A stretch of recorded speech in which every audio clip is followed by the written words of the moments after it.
This video is sponsored by Lost in Cult. Resident Evil. It's hard to believe, but it's almost been 30 years since we loaded our memory cards and first caught a glimpse of that fateful message. You have once again entered the world of survival horror. Survival horror, two words that changed gaming forever. The blend of adventure, puzzle, and action gameplay with cinematic, early 3D presentation wasn't just cutting edge. It represented the birth of a whole new subgenre of action gaming. Which is why early survival horror classics like Alone in the Dark were such a huge deal. Not only did they earn favorable reviews and sell millions of copies, these games basically pioneered a new philosophy for game design and development.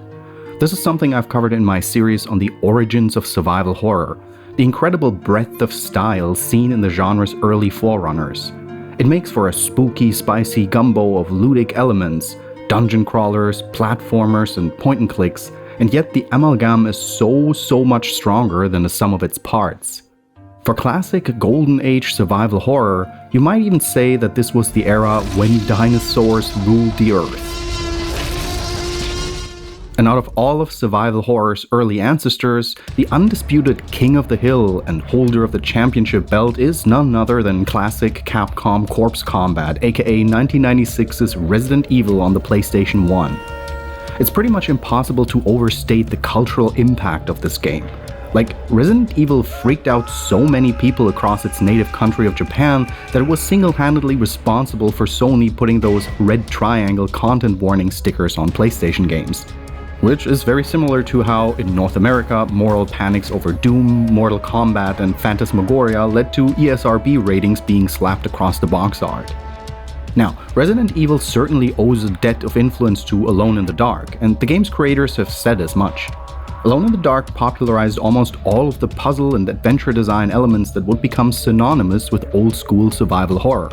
Fixed camera angles, methodical control schemes, and the juxtaposition of polygonal 3D character models against static pre-rendered environments.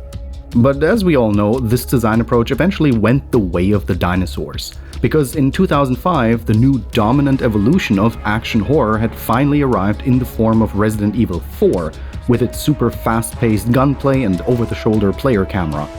And this singular quantum leap forward in 3D gaming was designed and directed by none other than one of the main brains behind the first Resident Evil game and the survival horror genre itself, Shinji Mikami. Yes, Resident Evil 4 was truly the game that changed everything all by itself. But there's just one problem with this version of history. It's both wrong and incomplete. Hasta luego. Resident Evil 4 was not the first mega popular and critically adored survival horror game that made action and combat the centerpiece of the experience. This action evolution of survival horror arrived a half-decade ahead of Resident Evil 4 in the form of an entirely different game that was also designed and directed by Shinji Mikami. The 1999 PlayStation panic horror masterpiece Dino Crisis. This game is so much more than just Resident Evil with dinosaurs, as it's been affectionately dubbed by the fandom. It is the evolutionary missing link and through line that connects the past, present, and future of all of survival horror. The first Dino Crisis was the exact breakpoint where the new and more action-forward face of survival horror would emerge and take shape. It's also just a really excellent game, one that still has a dedicated fandom a quarter century later. There's a reason why Remake Dino Crisis, you cowards, is a whole meme and a half these days. So in this video, we're bushwhacking deep into the prehistoric jungles of early 3D gaming, where we'll uncover the missing link that unites all of survival horror.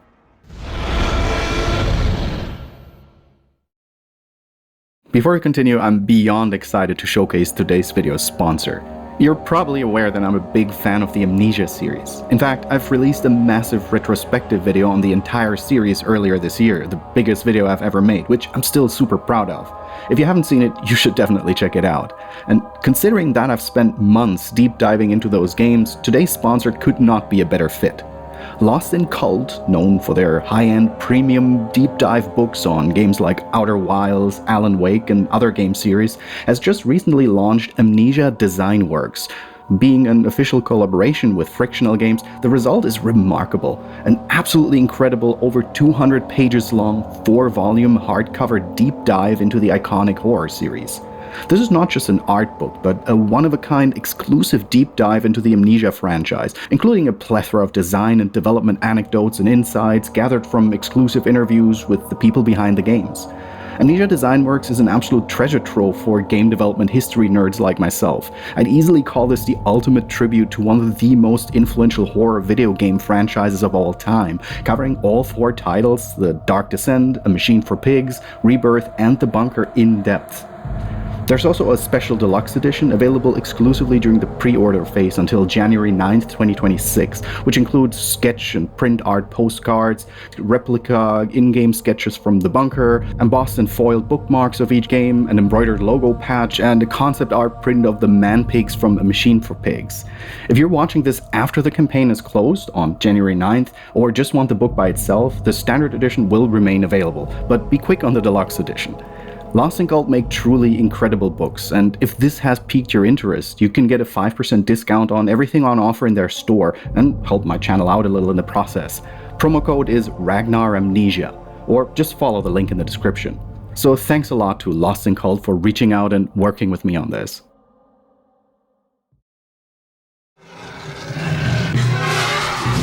Following the huge and pretty much entirely unexpected breakout success of the first Resident Evil game, Capcom underwent a major organizational restructuring. The Resi team was reshuffled into their own independent unit, Capcom Production Studio 4, with Mikami tapped to oversee the whole department. As Mikami stepped back from directing and graduated into a more supervisory role, this was when he promoted Hideki Kamiya into the big leagues to head up Resident Evil 2. Yep, the man who wielded Twitter's block button with legendary abandon, who would go on to create Devil May Cry, Okami, and Bayonetta, Kamiya is an industry superstar who is easily of equal stature of Mikami by now. But Mikami wasn't done with being a hands-on game director quite yet. While the rest of Capcom's star squad was busy at work on the second and third games in the PS1 Resi trilogy, Mikami once more took up the director's chair for his next passion project. With Resident Evil in safe hands, he wanted to create the kind of game that he saw as the natural next step in the evolution of survival horror. An action-packed, take-no-prisoners reimagining of the Resident Evil formula. The survival horror of Resident Evil would become the panic horror of Dino Crisis, with particular inspiration drawn from the Alien films and the 2 Spielberg-directed Jurassic Parks. The action would be bolder, more intense, and more mechanically demanding, and the enemies would be tougher, faster, more violent, and even more frightening. Which naturally meant retiring the shambling ghouls of Resident Evil as the player's main foe, and taking a page out of Jurassic Park for something even more terrifyingly in your face: killer man-eating dinosaurs. Clever girl. Naturally, that also meant that the player character needed an upgrade as well. Chris and Jill are swapped out for Regina, a rad-as-hell 90s action protagonist par excellence, who brings the perfect mixture of grit, humor, and cool-as-a-cucumber self-composure. That's disgusting. As Mikami put it in a 1999 interview with Next Generation magazine, Resident Evil was the kind of horror you feel from walking slowly through a Halloween funhouse. With Dino Crisis, he wanted to make players experience the kind of terror you get from hurtling through the air on an extreme G-force roller coaster. As the saying famously goes, Dino Crisis is usually described as Resident Evil but with dinosaurs instead of zombies, and the reasoning behind that nickname is easy to see from the very first moments of the game. All of the essential constitutive elements of Resident Evil are here in Dino Crisis 2. You have an elite team of acronym-toting Spec Ops hardasses investigating some kind of mystery in a remote and isolated locale. There's a limited inventory system that instills a constant and exquisite push-pull between combat and exploration.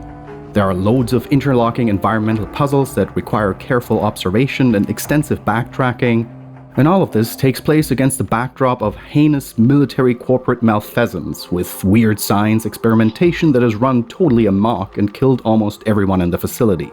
Not to mention that this game has the exact same camera-independent tank controls set up as the original PS1 Resident Evils, and runs on the same engine.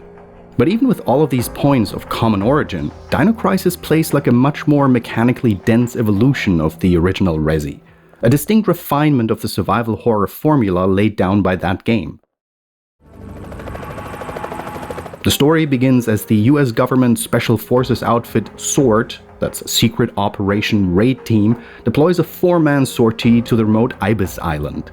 Their mission is to locate and rescue the genius scientist Dr. Kirk and unravel the mystery conspiracy that has left the island's Black Ops research facility a wasteland of half-destroyed interiors and mangled corpses. Things go wrong almost immediately. After a tactical Halo infiltration by parachute, Special Agent Regina, Gale, the Wesker-coded squad leader, and Hackerman Rick lose touch with their teammate Cooper. During the jump, Cooper was blown off course from the insertion point and, unbeknownst to the rest of the team, gobbled up by what can only be described as a gigantic dinosaur. And mere minutes after you take control of Regina and bring the facility's backup generator online, the surviving team members are set upon by a different breed of killer man-eating lizard.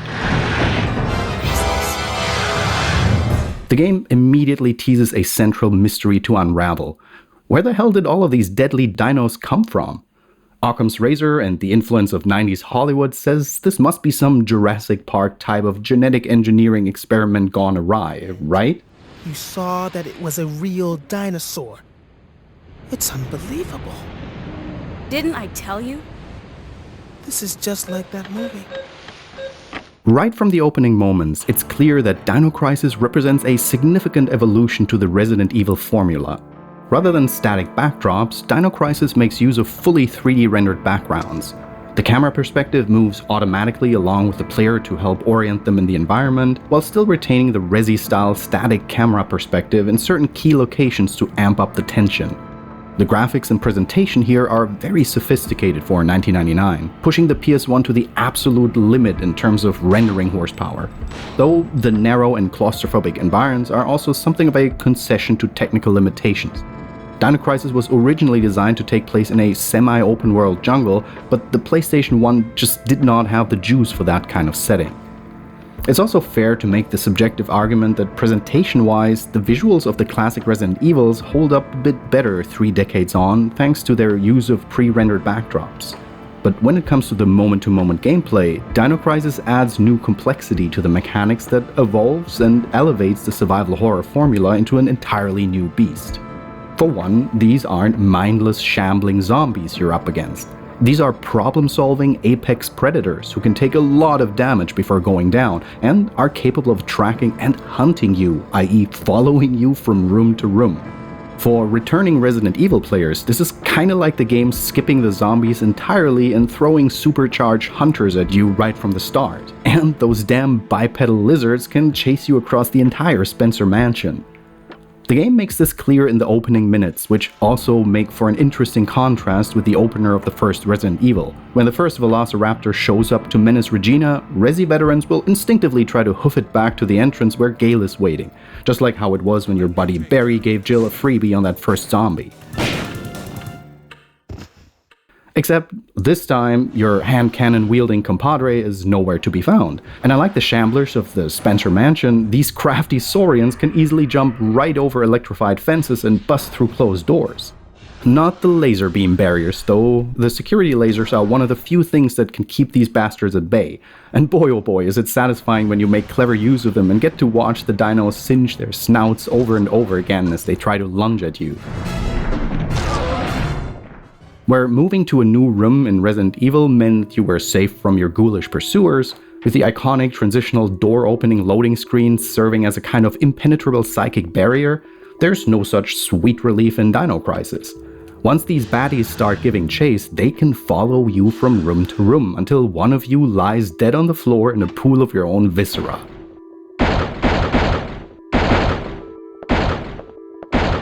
Resident Evil 2 had that one scripted moment where zombies busted through one of the loading screen doors to jump scare the player, and it's considered one of the all-time greatest moments in horror gaming. Dino Crisis took things a step further and made it so that this kind of encounter could happen across the entire run of the game. It also makes for a killer gamified recreation of that iconic moment in Jurassic Park, when the survivors realize that velociraptors have figured out how to operate the door handles. Guns or no, humanity's position at the top of the evolutionary food chain is suddenly starting to look a whole lot more precarious. What is it? Another lizard? That's no lizard. It's a dinosaur. Dinosaur? Thankfully, the players get some new tools as well. Highly trained Spec Ops badass that she is, Regina can now auto-aim her weapon and move at the same time, which makes it harder for foes to get the drop on you unawares. Regina's arsenal will be instantly familiar to Resi veterans though, because the loadout is almost identical here. Pistols, shotguns, and grenade launchers with regular, enhanced, and non-lethal ammunition varieties that can be found or crafted. Dino Crisis also introduces a bleed mechanic where you not only have to keep an eye on your health, but also on your blood loss. After taking a decent amount of damage from enemies, you'll start to leave a dripping blood trail behind you as you move until you apply a curative item. And not only does bleeding slowly drain your health away, the sight and smell of your blood trail will also put the dinos hot on your trail, even causing them to break into rooms that you had previously cleared out. So basically the poison status effect from Resident Evil, but even nastier. Some curatives can restore health, some can stop bleeding, and some can do both. If you take advantage of the crafting system to combine and upgrade the restoratives you'll find scattered around the facility. But crucially, unlike Resi, there is no EKG meter or health bar that clearly spells out Regina's status. You have to observe her in-game character model, her posture, how she moves, and whether she's bleeding to figure out when it's time to pop a curative. And then there are the scripted jump scares, which trigger a danger mode that you have to furiously scramble out with some rapid-fire button mashing, basically an early version of the QuickTime event. These run the gauntlet from a raptor suddenly busting through a plate glass window and pinning you to the ground, to a pteranodon scooping you up to drop you into a giant circular fan. Dino Crisis really does earn its self-declared genre moniker. This isn't survival horror, this is panic horror.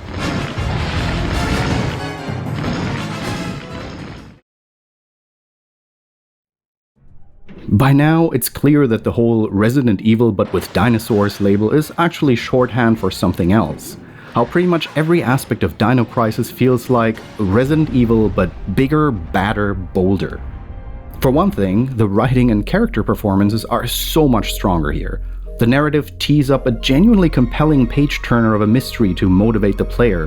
Where the hell did all these dinosaurs come from, and how did they kill almost everyone in the facility?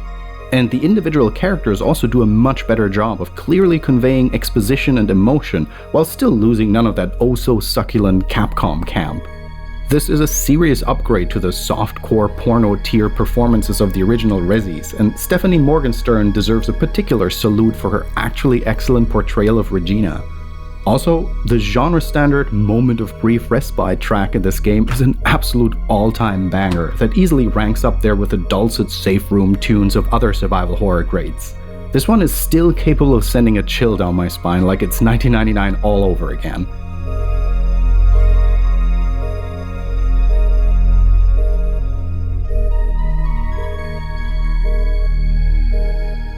The first encounter with the legendary Tyrannosaurus Rex is pretty much the entire Dino Crisis experience in a tidy capsule. Early on, as you walk through a small and unassumingly quiet office to retrieve a keycard, its huge fanged head bursts through the second-story window, devouring a freshly deceased scientist with a single gulp. Oh, you've got to be kidding me. The player now has two choices. Stand and fight, burning through the precious few shotgun shells you've acquired so far, or run for the door and try to escape. Fighting can be the safer but more resource-intensive option if you have the shotgun ammo to spare, while running will preserve your shells but leave you vulnerable to a one-hit kill as you attempt to slip past the Tyrant King's ravening maw. You might not even have realized it while playing, but this is a pitch-perfect upgrade to the early game moment in the first Resident Evil when the zombie doggos bust through the windows of the east side hallway of the mansion. The run for your life versus stand your ground dilemma, but bigger, badder, and bolder. More so than any other single element of the play experience, the primary aim of Dino Crisis is to induce an all-consuming feeling of dread in the player. Panic horror, you might call it. Which makes the T-Rex encounter the avatar of that classic survival horror dilemma. Any attempt at exploring a new area must first be weighed against the potential resource expenditure it'll take to get through it. And Dino Crisis will constantly mess with the player's internal calculus. Downed enemies will get back up, or follow you from room to room, or simply appear somewhere they previously weren't, which naturally makes solving puzzles even more risky and fraught, with locked barriers sending the player hurtling back into danger in order to find the necessary key item to proceed. One of the most important characters in any survival horror game, and horror media in general, is the location and setting. And on these terms, Dino Crisis makes for an exceedingly grim and sinister game, especially compared to almost any locale seen across the Resident Evils. From the dingy Midwestern streets of Raccoon City, to rustic rural European villages, to the muck and mire of the Baker estate, one of the key aesthetic elements of the now 3 decades long saga of Resident Evil is how it hybridizes cheesy B-movie sci-fi with folkloric goth horror.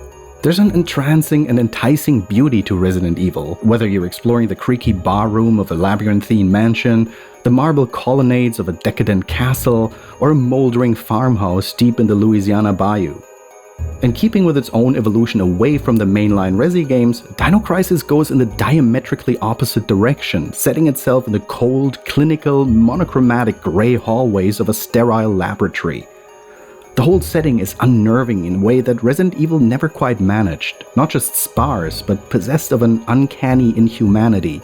The Ibis Island facility feels like a very early example of a liminal space in gaming, with the same vibe as roaming the hallways of a dead mall or abandoned hospital ward during the small hours of the night. There is a pervasive feeling of dread here that goes beyond even what Resident Evil managed to inspire. A feeling of being cornered, on the run, and staring down danger no matter which way you turn. And the camera work does a masterful job at making the player feel like they're being observed and stalked by some unknown, malicious outside force, just like the best static camera shots of the original Resis. You can tell that the developers put a lot of care and effort into making sure the new 3D perspective was just as expressive as their fixed camera predecessors. But despite how action-forward Dino Crisis is, especially in comparison to the classic Resident Evil trilogy or something like Silent Hill, in this game, killing your enemies is only very rarely the optimal strategy. You definitely can kill every enemy in the game if you're determined enough, but there are usually better ways to go about things. See, Dino Crisis is all about quality, not quantity. There are fewer enemy types and a much smaller total number of foes on the roster overall compared to any of the PS1 Resis. But the dinos are far smarter and deadlier foes than simple shambling zombies or even the hyper-aggressive hunters of Spencer Mansion. It's just about enough to make you say, "They should all be destroyed." Not only will the dinos frequently stalk you from room to room, these Saurians are damn tough bullet sponges. It can easily take 10 or more 9mm Parabellum rounds to put them down, or 2 to 3 of your precious and limited shotgun shells. And pickups are partially randomized here, so there's no guarantee that the player will always have enough ammunition or restoratives on hand for a given encounter. And so the best course of action is very often to just run around enemies or use the expanded crafting system to rig up some tranquilizer jars to temporarily put the dinos to sleep. Which might not seem like a dominant strat at first, but it absolutely is. Tranquilizer crafting materials are much more plentiful than bullets, and sleeping dinos won't pursue you into the next room. Not only that, but tranquilizing your foes has one more key advantage. Shooting them with regular bullets will often cause the dinos to lay on the ground in a false death state, where they'll nip and gnaw at your ankles for extra damage when you come too close. Just like in Resident Evil, you gotta keep an eye out for the telltale bloodstain pooling underneath downed enemies. But when they're slumbering, they'll remain curled up in that state for at least 10 to 20 seconds or longer, giving you plenty of time to safely maneuver around them, get what you need from the room, and make your escape. The puzzles are amped up too, and are more complicated than the simple lock and key puzzles of Resident Evil. Dino Crisis introduces the wrinkle of collecting matching pairs of DDKs, that's digital disc keys, and solving an elimination cipher in order to release their corresponding locks and open up new wings of the facility. There's also a continue mechanic that allows the player to restart in the room where they died a certain number of times before they have to fall back on the regular save system. On normal difficulty, you can die from just 2 to 3 hits from some of the bigger dinos, so these extra lives allow the player to make mistakes and struggle for a bit without immediately being punished with a game over and reload. Yeah, this is one retro game where you can still have an excellent time without needing to abuse the emulator's save state function. Again, the evolutionary through line to Resident Evil 4 rears its head here. The randomized items, combined with these attempts to calibrate the difficulty for as wide a variety of players as possible, feels like an early incarnation of Resident Evil 4's adaptive difficulty system, where the game makes on-the-fly adjustments to the challenge level depending on how well the player is doing. Players who need it can take advantage of the continuous system, while the overall play experience stays exactly the same for players who don't need the extra lives. Dino Crisis also features an expanded version of the branching narrative of Resident Evil, but rather than the simple binary outcome of either saving or abandoning Jill, Chris, or Barry, which really only affects the ending cinematic, Dino Crisis has multiple mini-routes that diverge from and then reconnect with the main storyline. At certain parts in the game, you'll be prompted to side with one of your two squad mates, Gale or Rick, which in turn leads to several unique scenarios depending on your choices. Gale's paths are usually more straightforward and mostly involve running and or gunning. Rick's paths are less about combat and feature more puzzle sequences for the player to overcome, befitting his status as the game's hacker man. And just a small pro tip, Rick and Gale both have their own unique endings depending on who you side with, but the true ending can be achieved no matter who you pick throughout the game. Just be sure to keep an eye on that transmitter device you acquire as things start heating up towards the conclusion. That said, Rick is such a great character that it's hard to not want to side with him all day, every day. It's not even close. For me, at least. I'm gonna flash fry that Dino Dodo! And I actually don't want to spoil too much here of the game's narrative. Dino Crisis is a pretty short game, taking only about 6 to 8 hours, or even faster with a walkthrough, so you can easily beat this in a weekend. Besides, the narrative here unfolds in genuinely interesting and compelling ways that the PS1 Resident Evils never quite managed, and that's a huge achievement for an action game. The big twist that finally explains exactly how these dinosaurs got here and took over the facility is one hell of a galaxy brain head-scratcher, which also does an excellent job of prodding the player to re-examine the entire mission. Dino Crisis really is the complete action horror package, a supremely forward-thinking evolution of the classic survival horror formula that accentuates and strengthens the design and presentation of what came before while pushing the genre forward in a totally new direction. By now, it's clear that Resident Evil 4, that beloved action gaming masterpiece and everything that came after, would have been a very different game without Dino Crisis existing further up the genealogical tree. Welcome to the family, son. So here's to you, Dino Crisis, you magnificently bonkers monument to over-the-top action adventure. You truly were one of one. You're not gonna believe this. He was attacked by some kind of dinosaur. Now that's a good one. So, who was it, Barney? This isn't a joke, you idiot. We were just attacked by a big-ass lizard. Usually, when covering titles this retro, this is the part of my video where I have to report that the game has been delisted or is languishing in copyright purgatory. For a long time, it almost seemed like Capcom wanted everyone to forget about this series entirely. Recently, they've even developed and published a whole damn multiplayer horde shooter where you mow down waves of sci-fi dinosaurs that somehow didn't include even the barest hint or Easter egg that Dino Crisis so much as exists. But in the last year or two, the original Dino Crises have finally resurfaced on modern platforms. The first game is available on PS4 and PS5, and Dino Crisis 1 and 2 are both playable on PC thanks to the yeoman's work of the GOG Preservation Program. For the time being though, the third game in the trilogy is still stuck on the original Xbox, and sadly is not backwards compatible with the latest hardware. But it does run pretty well via Xbox emulation, for what it's worth. And yeah, fans have been absolutely clamoring for a Dino Crisis reimagination pretty much ever since we first caught a glimpse of the Resident Evil 2 remake. And while according to leakers the project apparently did exist at some point, it is rumored to be mired in some kind of internal development hell at Capcom and might just never see the light of day at this point. Here's to hoping. Not to mention, on several occasions, Shinji Mikami himself has publicly gone on record stating that he believes that the wild popularity of Monster Hunter has made the prospect of a Dino Crisis sequel or remake all but obsolete.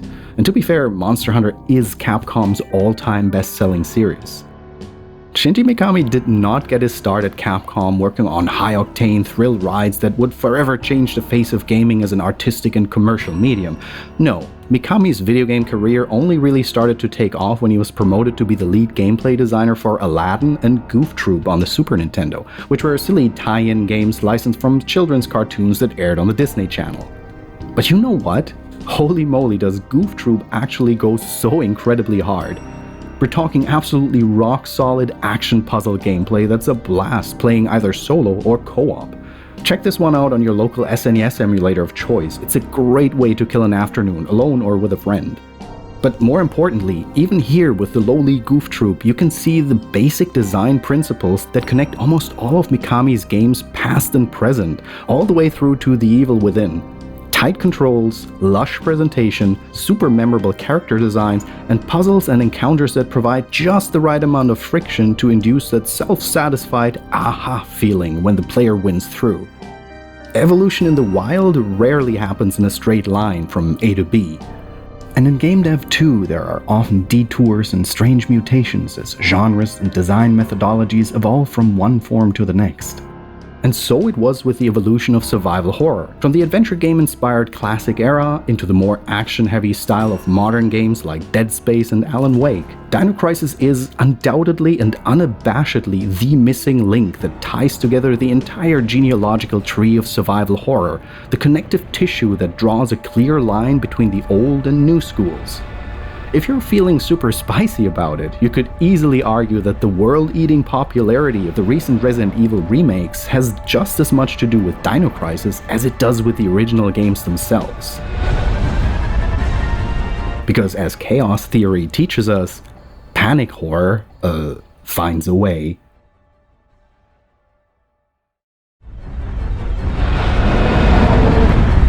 Thank you so much for watching. If this was your first video of mine, hey, I'm Ragnar, and on this channel I cover old games, indie games, horror games, and combinations thereof. And if you enjoyed this, you'll probably find a ton of videos that might be right up your alley.